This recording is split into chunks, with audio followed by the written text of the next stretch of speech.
National Geographic magazine in their 100 Discoveries That Have Changed the World edition, it really spoke to the fact that our group created this Laurencin-Cooper ligament that completely regenerated the ACL, and it's really the first time we were able to show the power of materials where we can create a material system that completely regenerates tissue. Welcome to the Pittcon Podcast, where we hear from world-leading scientists about their journeys from passionate young academics to professors to Pittcon presenters. Today we speak to Sir Professor Cato T. Laurencin, Pittcon 2025's keynote speaker, orthopaedic surgeon, biomedical engineer, and founder of the field of regenerative engineering. In this episode, Sir Professor Laurencin shares how his pioneering convergence model brings together material science, stem cell biology, and biomechanics to tackle challenges once thought impossible. From engineering ligaments to his ambitious HEAL project, which aims to regenerate human limbs by 2030. By the end of this episode, you'll understand how regenerative engineering is reshaping the future of medicine, and why innovation, mentorship, and convergence are key to healing the human body in entirely new ways.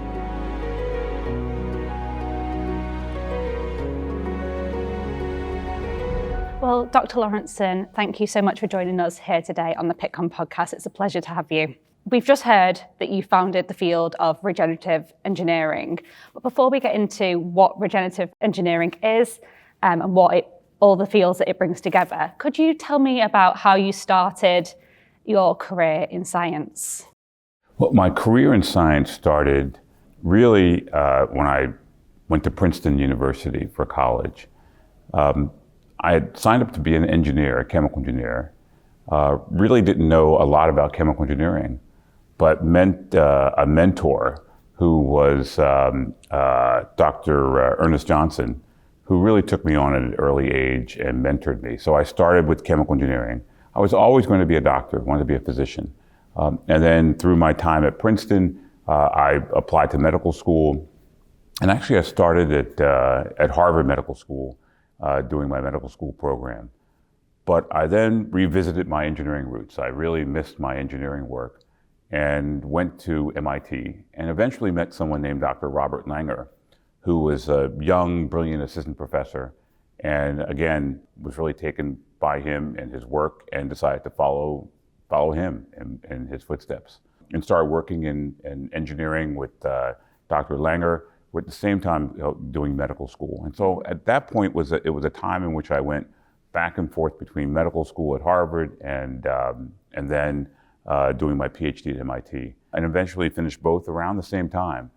Between the two areas. Wow, and in that time as well, you became a surgeon, is that right? Or does that slightly afterwards? So when I finished my time at Harvard and MIT, I was given an opportunity to join the faculty of MIT. But I told people I'm a doctor and I'm going to be a surgeon. Some were actually surprised. One or two people were surprised. They didn't know I actually went to medical school while I did my PhD, but I did. And I said I'm going to become an orthopedic surgeon because orthopedic surgery was just a lot of fun when I was in medical school. And I was offered a unique opportunity to join the faculty of MIT and open my laboratory, and at the same time stay at Harvard for my training in orthopedic surgery and become an orthopedic surgeon. So I was a orthopedic surgery resident trainee and eventually became chief resident in orthopedic surgery at the Beth Israel Hospital in Boston, but at the same time, opened my laboratory at MIT. Yeah, and so it's all of that experience that you gained all together that sort of gave you the experience to think about the idea of regenerative engineering, because it is a field that brings together a lot of different disciplines. What was it that sort of started when you started thinking, we need to be doing something here that's extra to tissue engineering, because it's sort of a continuation of tissue engineering. What was the problem or the opportunity that you saw that you wanted to solve? Yeah, well, I think that tissue engineering and the term tissue engineering started about 37, 38 years ago. I think Y.C. Fung is credited as saying the term first. I think Bob Langer is credited as the person who's really expanded the field in terms of the area. And what I noticed as someone who's both a clinician and an engineer and a scientist was that there was progress being made, but the major breakthrough progress that we thought we were going to have in engineering tissues and tissue engineering and even regenerative medicine really hadn't taken place or was slow to take place. And in thinking about it, I believe that we need to expand our toolkit, to really expand it into areas that we may not think, really fit, but that can fit. Areas such as developmental biology, how a newt or a salamander regenerates a limb, advanced materials in nanotechnology. And we've just started talking about nanotechnology and how nanotechnology was going to be important for regeneration. And then expanding our views on stem cell science. We've worked on actually creating a new class of stem cells, for instance, in terms of the work. But really, and also how do we bring these together? And this is a concept of convergence, meaning bringing together the insights and approaches from these different areas and then bring them together to allow us to be able to create new knowledge and new ways of thinking, but eventually creating new ways that we can help people. And so from my background being a physician and a surgeon, everything that we do at my institute, I run the Cato T Laurencin Institute at UConn, everything that we do is about how do we create something that's going to help patients in terms of their lives. Yeah, and it's about that convergence rather than collaboration. Sort of in the past, we've sort of looked at collaboration of individuals from different fields, but I think what I can discern from the Institute is it's about equipping the next generation of scientists with the skills needed to know how to do a lot of things and converge those disciplines into one. Exactly right. So the old school approach, I'm going to say old school because a lot of people still do it, but is to have someone, you've got knowledge in an area, but you have no idea what I'm doing. I've got knowledge in an area, but I have no idea what you're doing. We're going to collaborate and work together and bridge and do some bridging. In the convergence model, you have an opportunity to really learn a lot about what I'm doing, to the point that your science is actually up to my science in that area. And then I do the same. And then we bring this knowledge together to create new knowledge and new experiences.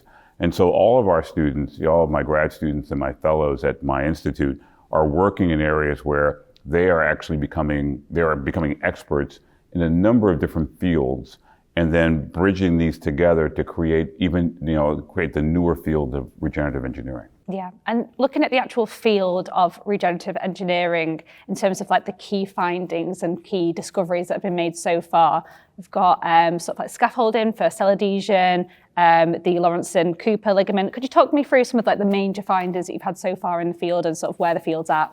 Well, we've had a number of great findings that have taken place over time, and a lot of it in terms of the field really depends upon having an open mind. And so I'll tell the story about how we started with nanotechnology in terms of nanofiber technology. I was at Drexel University, and I visited one of my colleagues, Dr. Frank Coe, and he ran a textile center. And I didn't know what textile center meant because normally textile means clothing. And so I talked to him about what he was doing, and he said, I'm working on nanofibers. And I remember he had a very interesting sense of humor. So I said, well, let me see them. And he said, no, I can't show them to you because they're nanofibers. And so he had a good sense of humor. And we started to explore this. And nanofibers, the architecture of nanofibers, really resembled that of collagen. And so I surmised that we could use this material for engineering tissues. And so we wrote the first paper on the use of nanofiber technology and polymeric nanofibers to regenerate tissues. And I still like to go back to PubMed, and I can look up nanofibers regeneration and use the keywords and find that this is the first paper in that, at least on PubMed. Yeah, and see how many times it's been cited. Well, and it's really been highly cited, and it's a career maker for most people because it's got thousands and thousands of citations, which also says the worth of that paper in terms of the field. So we were very honored to be able to collaborate and work with other individuals to be able to work on that area. But the nanofiber technology is an example in terms of a convergence technology between material science, nanotechnology, polymeric materials, now stem cell science, to be able to create a new way of thinking.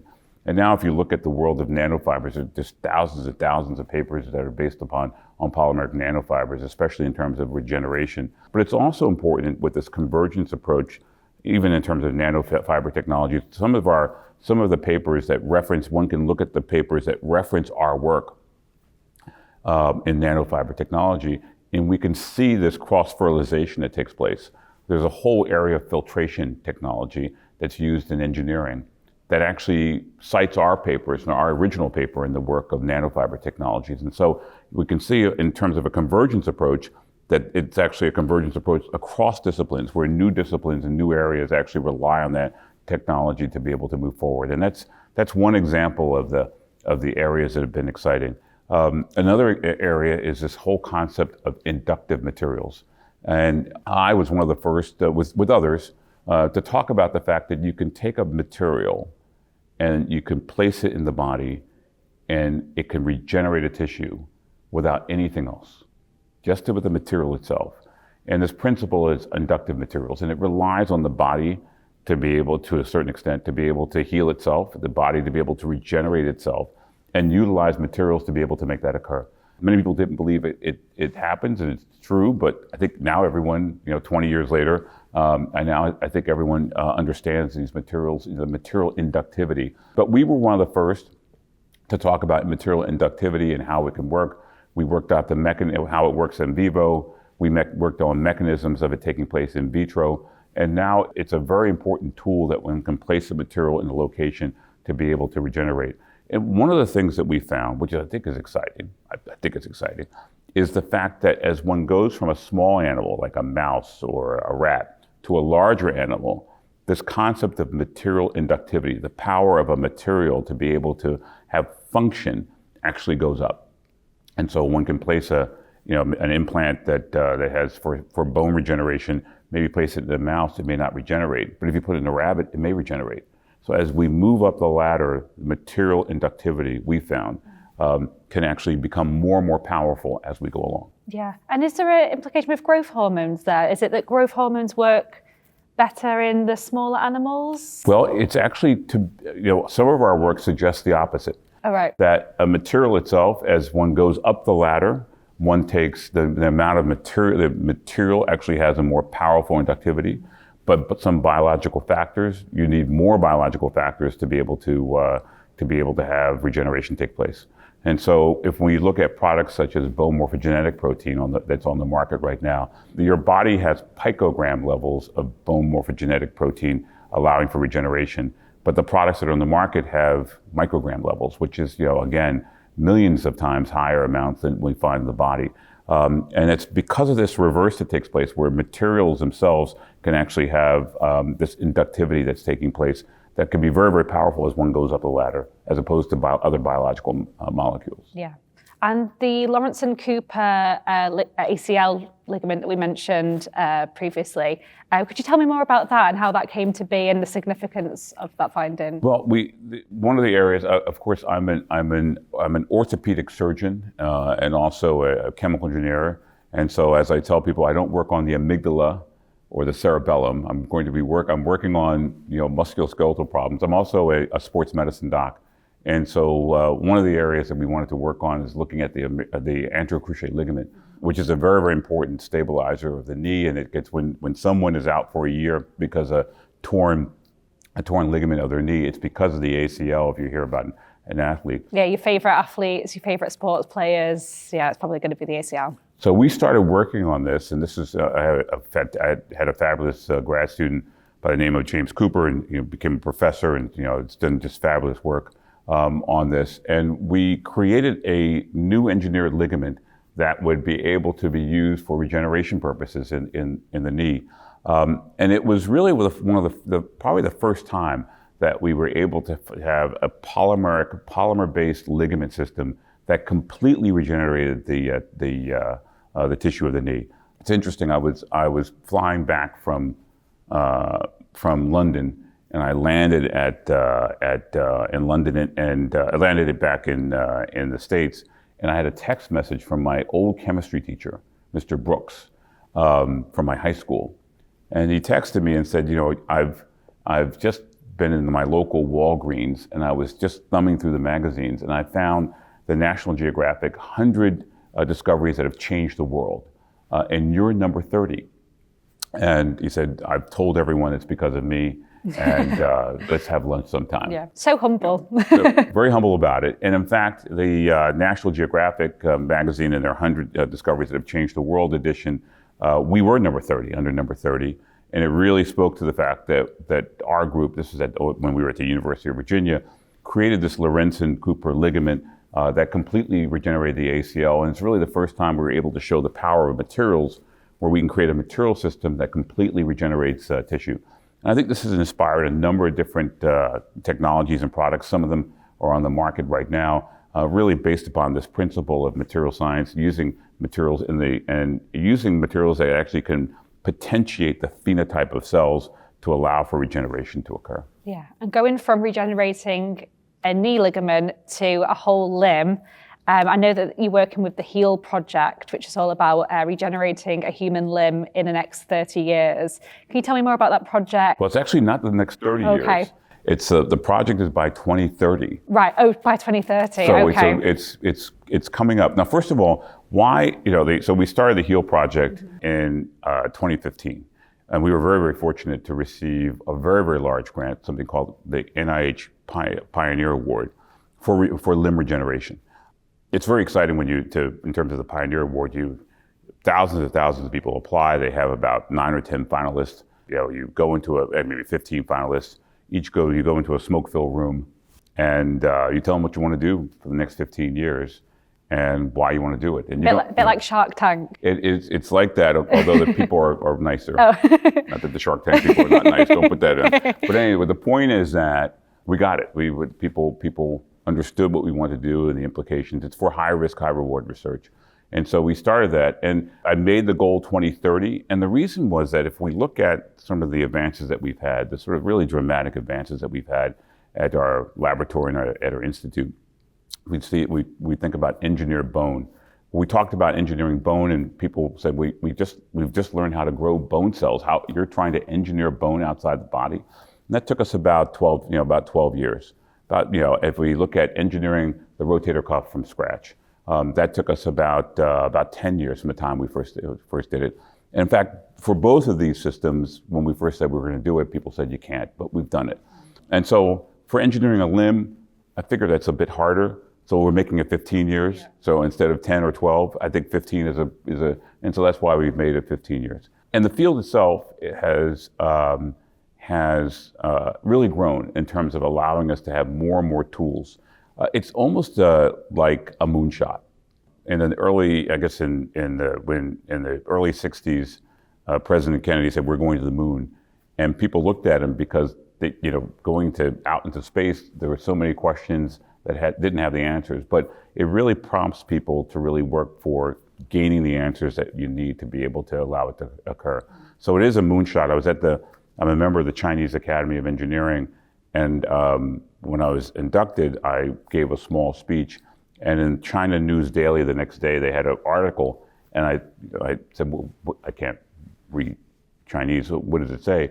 And they said, Dr. Laurencin's regenerative moonshot, which I think is appropriate. Yeah. Because it really is a moonshot. But of course, as I say to people, the last time I checked, we did go to the moon.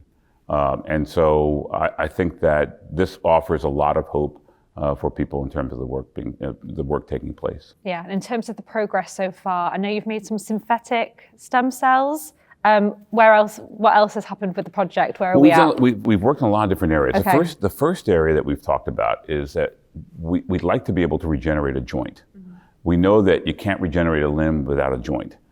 Because all limbs have joints. And so we've done a lot of work in terms of looking at novel ways that we can regenerate joint tissue.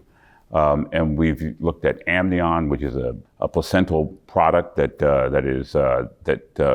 we found is important in terms of regeneration. And we've created systems for that. We've actually created a whole new class of stem cells. Obviously, there are pluripotent stem cells, there are adult stem cells, there are induced pluripotent stem cells that with certain genes placed in. But we've decided to create a new class called synthetic artificial stem cells. What if you could take all the great things about stem cells, and the greatest thing about stem cells, I think, is what they make, the secretome and what they secrete. What if we could take that, package it up like a cell, and be able to inject it into different parts of the body? And that's what these synthetic artificial stem cells are. We also call them SASC cells, S-A-S-C. And so with SASC cells, we create a system that allows us to be able to inject the materials of the secretome inside of different areas. And we've done, in our animal models, we've been able to demonstrate that when we inject these into joints, we actually get joint regeneration to take place. So that's one tool that we have in terms of regeneration that's there. We're also looking at manipulating the mechanical properties around joints to be able to allow for regeneration. We've got some data demonstrating, that's not out yet, but it's going to be out soon, that demonstrates that by changing the mechanics around a joint, we can actually change the regenerative capacity of a joint. And it's exciting work. And again, it's really when you think about this area of regenerative engineering, it's looking at all these different areas and how one can utilize biomechanics, stem cell science, et cetera, to be able to regenerate, and really having a broad toolbox to be able to make it occur. Yeah, because you just mentioned mechanical engineering there and biomechanics, which you haven't mentioned previously, so that's another field that is important here. Previously in our conversation, you just mentioned the importance of mentorship. I know that's something that you're really passionate about as our Pittcon. How important is it for the next generation of scientists to have this, like you said, large, wide toolbox of skills to pull into their work? Yeah, I think that, first of all, in terms of regenerative engineering, it really does depend so much on mentorship. And one of the things I talk to students about and is really grabbing hold and finding mentors. And one mentor doesn't have to be the be-all, end-all. It's really a group of people. But if one looks at my life, there are pivotal times in which I've met the right people and actually latched onto them. And in retrospect, I think it's because one of the positives, I think, in terms of my life was recognizing that mentors are powerful. And if someone puts their hand out and lends a hand, take it, don't debate it, and move forward. And so I've been fortunate for most of the time in my life where a mentor opportunity has come up to be able to use it. So I really stress that with students. Yeah, and this year you gave the Pittcon keynote lecture. How has that been? What does it mean to you to be given this honor? Well, I'm very, very honored to receive it on a number of different levels. First of all, it's the culture. It's a culture endowed lectureship, and I've had tremendous respect for the Coulter Foundation. So the Coulter Foundation was one of the first to recognize that doing great science and engineering is great, but not enough. That the discoveries have to be translated toward people. And so the Coulter Foundation began funding in my area of biomedical engineering these grants that actually encouraged people to translate their findings, to patent products, to start companies. Some universities at that time really weren't ready for that. But of course the money was coming in, so they became ready for it. And now I think fast forward that most universities now recognize starting a company, patenting materials, having products on the market, licensing is all something positive, and in terms of a faculty member going up the academic pipeline, academic ladder, that it actually counts for that. And so the Coulter family and the members of the Coulter Foundation, the senior leadership, were really instrumental in making that occur. So I'm particularly honored.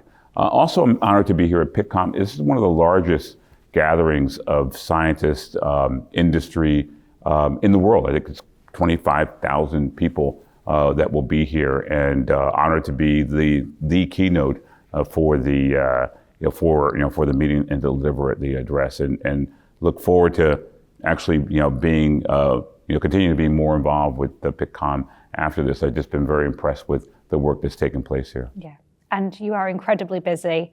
What does the future look like for you? Well, first of all, if you look at the areas, the Hartford Engineering a Limb project is extremely important to me, and it's one of my life important missions to be able to create this new generation technology for helping people. I'm particularly sensitive to the wounded warriors who've lost limbs. As we've moved from, in terms of different types of struggles, we've found that the numbers of people who, the number of people die from war, but a larger and larger number of people are disabled with IEDs and other devices and lose limbs. And so we need to create these next generation solutions for those people. But we also know across the world that there are issues in terms of diabetic ulcers that result in amputation, et cetera. How do we create the solutions that are in that area? But also, our work, while it has a destination, the journey is maybe just as important. So our work in terms of looking at how do we do tissue regeneration in terms of the knee joint may result in new treatments for osteoarthritis, we're hoping.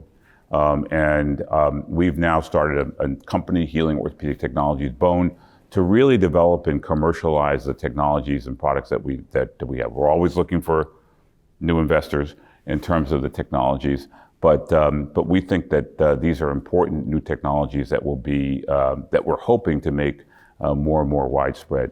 So the major focus is continuing that work. And like you said, you never know what other fields your papers and your findings will influence along the way as well. So it's looking like an exciting future ahead. So yeah, thank you for joining us on the Pittcon Podcast. Thank you very much.